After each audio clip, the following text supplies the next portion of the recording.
Voilà, ça fait du bien d'écouter un peu Rahima et l'orchestre de femmes de Tétouan. Je regardais quand même, j'apprécie, franchement, je tire mon chapeau à le professeur Raoult, qui est patient quand même, qui a affaire à de véritables imbéciles, de crétins arrogants, ignorants, qui défilent dans son bureau. On avait vu comment BFM TV avait débarqué dans son bureau avec son directeur, là, j'ai oublié son nom, vous savez, l'ancien animateur de télé qui était venu avec sa directrice, Apolline de Malherbe, et son arrogance questionnait le grand Raoult, le professeur qui les a reçus avec toute la civilité, la décence qui vaut, et on a vu la bassesse et les questions inappropriées et l'envie de faire mal. Il a été tolérant, le professeur Raoult, il a encore accepté d'autres olibrius, arrivistes, chiens ou chiennes de garde, pour certains vendus ou affidés, ou des supplétifs des labos ou des lavabos pharmaceutiques. Il en a accepté d'autres. Il a accepté aussi un mec qui avait été accusé d'attouchement pédophile comme Morandini. Il est vu quand même poser des questions au professeur Raoult, des questions d'une bêtise, mais ça sentait la pissotière. Et Raoult, quand même gentil, faisait de la pédagogie à cet imbécile avec sa tête de melon ou de pastèque à vouloir jouer les scientifiques. Et Raoult lui aurait expliqué qu'il était crétin, stupide, qu'il ne comprenait rien, qu'il lui donne le temps de comprendre et d'expliquer. Et il a continué comme ça avec d'autres imbéciles arrogants. Raoult. Dernière en date, ça a été Pujadas, vous savez, le nabo, qui est pas plus grand que 3 pommes, un petit peu à l'image de Sarko, qui est venu aussi faire son petit tour un peu au sujet, au nom de LCI ou LCRien, autre chienne d'information, si j'ose dire, autre chienne de garde, avec des questions d'une naïveté de niveau collège. D'ailleurs, Raoult a eu besoin de lui dire, mais il lui a dit, mais vous me posez des questions de collégien, mais je vous réponds en scientifique. Autrement dit, mais si vous n'avez pas pris conscience de votre crétinerie, de votre bassesse, pas simplement physique, de votre bassesse intellectuelle, goûtez au moins, appréciez au moins le sucre que je vous envoie. Je vous réponds en scientifique. J'essaie de vous rendre moins stupide, moins crétin. Je respecte à la limite les pauvres égarés qui croient encore en LCI, qui croient encore à BFM ou encore à CNews. J'essaie de donner de la profondeur, du contenu à vos propos pour espérer de tirer vos téléspectateurs et téléspectatrices de l'indigence dans laquelle vous les avez mis. Et vous arrivez des questions stupides. Je vous explique scientifiquement, preuve à l'appui, chiffre à l'affût, il n'y a plus d'épidémie. Que ceci ne sert à rien, cette muselière, que cette muselière ne sert à rien, que plusieurs pays n'ont jamais fait de confinement ni autre chose, que le confinement profite au maintien de l'épidémie. D'ailleurs, c'est à dessein qu'on maintient l'épidémie pour maintenir les vagues artificielles et le discours de panique, le discours de peur. Raoult s'essouffle, ses poumons à expliquer à des imbéciles supplétifs d'un système douteux, d'un problème douteux, apocryphe, sombre au passage, que l'épidémie suffit. Mais hélas, l'intelligence, la lumière d'un Raoult, contrairement au soleil, ne se répand pas sur la vallée de larmes et d'ignorance qui est devenue notre triste France. Les gens encore sont vissés, claquemurés derrière ce pitoyable chiffon. Chiffon qui est comme le torchon sont devenus les bulletins d'information, torchons, chiffons, masques, bulletins d'information qui sert à museler l'esprit des gens, comme c'est ça. Bref, Raoult ou d'autres essaient d'insuffler à la France un esprit de lucidité, de clairvoyance, pour dire de sortir de ce marasme, de cette destruction systématique de l'économie, car Monsieur Macron, Madame Macron, comme je vous le disais, font leur course, c'est Fauchon. Vous savez, ces épiceries fines, s'il vous plaît, ces épiceries fines, ou quelques rupins. Fauchon, c'est derrière l'église de la Madeleine, à 100 mètres de l'Élysée ou de Matignon, des beaux quartiers des quartiers déplanqués, des gens qui ont toujours vécu, ces politiciens, sur le compte du contribuable, qui n'ont jamais bossé. Ils n'ont jamais bossé.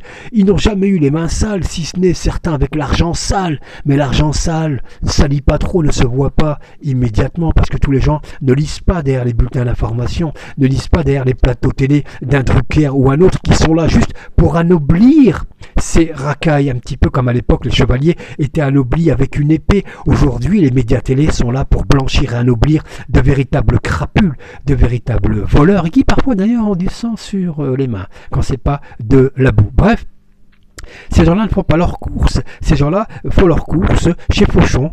Et les Français, eh bien, là, 90% d'entre nous sommes des fauchés. Et on fait les courses là où on nous laisse, dans les grandes étables commerciales où on peut aller ça et là. On nous interdit même d'arrêter au rayon livre, parce que le livre, ça risquerait de nous ouvrir les yeux. De temps en temps, un livre intéressant, tomber sur le livre de Dr Perron, par exemple, et voir que c'est gravissime, ils ont fait des nazeries qui confient nos crimes au meurtre, sous-entend Perron dans son livre. Quelle est la bêtise et l'erreur? Quand je dis erreur, quel est le crime qu'il n'aurait pas commis? On peut traduire ça comme ça, le livre du professeur Perron. Donc, la grande majorité des Français est encore effectivement victime de la diabolisation de ce virus. On n'évoque pas les pays où il n'y a pas de confinement, où les traitements étaient complètement différents. Et puis on oublie surtout que l'hydroxychloroquine, l'azithromycine plutôt guérit, fait tomber effectivement le taux de viralité. C'est interdit. Aujourd'hui, Véran, de façon tout à fait illégale et quasiment militaire et arbitraire, a demandé à Sanofi de ne plus livrer Marseille. C'est quand même, là on devient dans l'envie effectivement de... Voilà, c'est non-assistance à... Le choix du médicament nous est complètement interdit. Tandis que l'autre médicament qui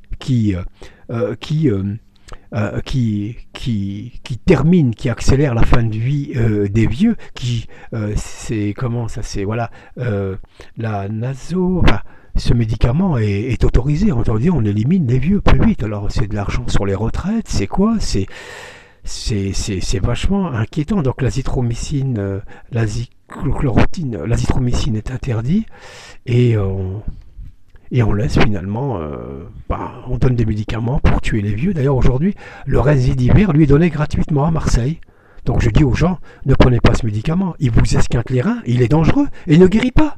Alors on veut interdire à Raoult de soigner les gens avec l'azithromycine et on fait venir le Remdesivir du laboratoire Gilead. J'apprends aussi, par ailleurs comme vous, par l'excellent monsieur Asselineau, dans une vidéo où il dit effectivement le président et son équipe cherchent à ruiner la France et arriver bientôt à 173% du PIB d'endettement. Eh bien on sera comme la Grèce, on va tout vendre. Le pays, vous, nous, comme je vous le disais, allons appartenir à Rothschild et consorts, à Goldman Sachs et autres qui ont déjà acheté la moitié du monde et détruit le reste du monde. Tout ça est vachement inquiétant.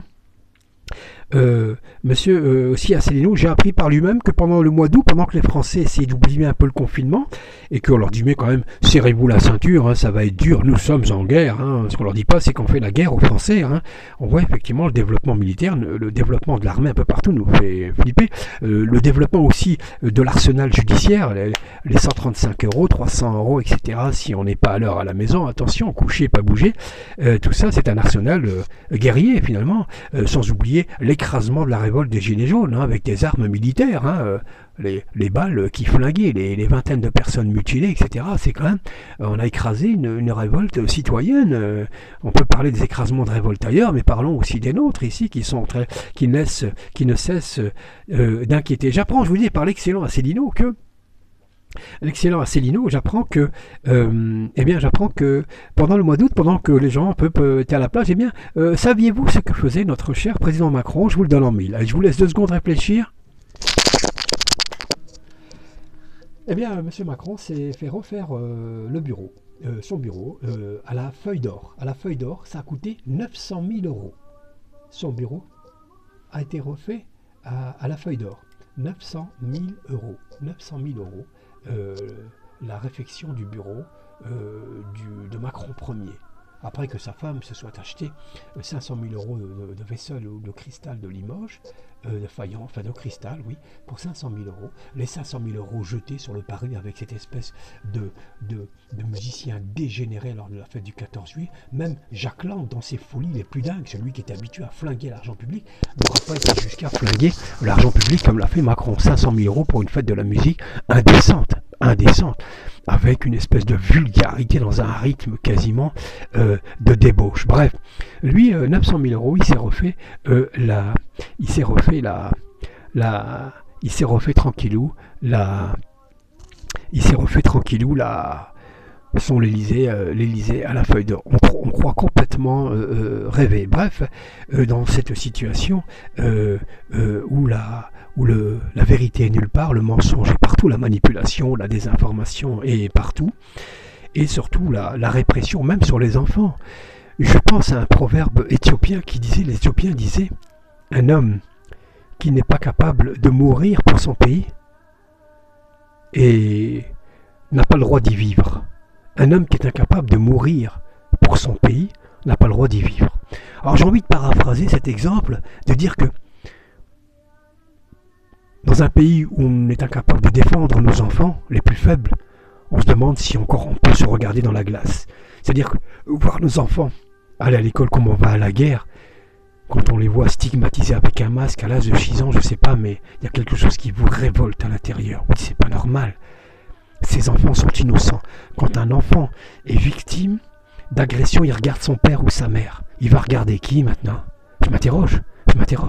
Alors, devant cette gêne, peut-être ce malaise qui peut-être demain lui sera reproché, le gouvernement a dit « Oui, mais ils ne sont pas obligés d'y aller. » C'est-à-dire, démerdez-vous avec vos gosses, quoi. Allez bosser, démerdez-vous pour garder vos enfants. Mais ils mettront un masque. Parce qu'il faut maintenir cette espèce de dictature sanitaire qui n'en veut qu'à votre santé, qui ne fait ça que pour vous, évidemment. Alors, des chiffres qui tombent à l'appel, je vous dis pas, contrairement à l'argent qui ne tombe pas à l'appel, mais les chiffres, encore 4000 détections, ceci, cela. Arrêtez de vous faire tester si vous n'avez rien, mais enfin arrêtez de délirer, chers compatriotes, faut arrêter de délirer. Vous n'avez rien, arrêtez de courir et de gonfler des chiffres qui seront immédiatement masqués ou manipulés. Et puis, quelqu'un qui est testé positif, c'est pas quelqu'un de malade. Il faut quand même que vous le sachiez, une fois pour toutes. C'est pas quelqu'un de malade. Et là, on s'en sert pour dire qu'ils sont malades, etc. Il n'y a plus de morts, l'épidémie est tombée, elle est saisonnière. Il n'y a pas de deuxième vague. Il y a effectivement une contamination plus rapide, mais qui n'est pas dangereuse, qui ne tue personne aujourd'hui. Et pourquoi, effectivement, bloquer tout un pays pour 200, 300, 400 cas? On bloque toute une économie. La motivation est ailleurs. On ne peut pas bloquer tout un pays et emprisonner 67 millions d'habitants, rien que pour quelques centaines de morts. Et encore, quand Macron arrive et dit qu'il y a 523 morts, il ne dit pas que ce sont plusieurs jours de morts d'EHPAD. Il laisse sous-entendre qu'ils sont morts le même jour au moment où il arrive. Or, c'est faux. Il invente 400 000 victimes si il fait l'immunité collective. C'est faux. Rien de tout ça n'existe. Aujourd'hui, les pays d'Asie sont libres comme l'air. Ils sortent, il n'y a plus de masque, il n'y a plus de gel, soi-disant barrière. Ici, il n'y a qu'un seul gel, c'est celui qui consiste à faire peur, qui consiste à mépriser les gens. Tout ça ne cesse d'inquiéter, chers amis.